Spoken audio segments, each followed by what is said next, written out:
Coucou à tous, coucou la petite famille Litwi, comment allez-vous? Alors j'espère que vous allez bien. Moi je voudrais simplement revenir sur un des sujets qui me tient beaucoup à cœur, comme je vous l'ai annoncé, la solitude amoureuse.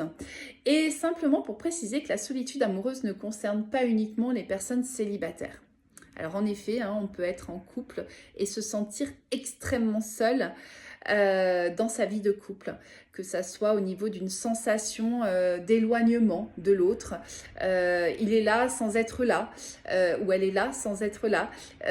On peut avoir aussi parfois des soupçons, soupçonner une sorte d'infidélité ou il y a quelque chose qui se trame, un changement d'attitude, il y a des choses qu'on ressent qui sont pas très claires, pas très nettes.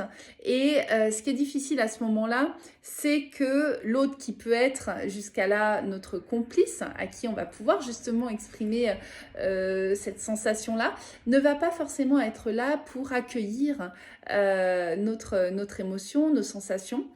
Et c'est là qu'on peut être vraiment face à cette solitude parce qu'on se dit mais vers qui me diriger, vers quoi me diriger pour m'éclairer, pour arrêter ces questionnements, pour sortir cette sorte de cogitation permanente qui peut vite nous bouffer la vie. Alors je ne sais pas si vous l'avez vécu ou si vous êtes en train de vivre cette sensation de solitude, on se sent seul avec quelque chose, avec un questionnement amoureux dont on ne sait pas forcément à qui en parler. Parce que nos meilleurs amis, nos proches ne sont pas forcément les plus à même pour accueillir, pour parler de tout ça à ce moment-là. Donc, n'hésitez pas, si vous avez des questions sur ce sujet, moi je reste là connectée avec vous. Vous pouvez déjà me faire part de ce que vous pouvez ressentir. Je peux répondre aux questions en message privé. Je répondrai aussi à l'aide de petites vidéos comme celle-ci.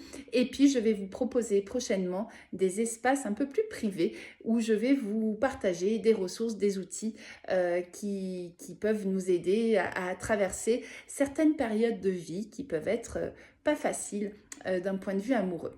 Donc je vous dis à tout vite et puis je reviendrai sur ce sujet en disant aussi que la solitude amoureuse ne concerne pas forcément les personnes célibataires. D'ici là, je vous souhaite une très belle soirée et je vous dis à tout vite.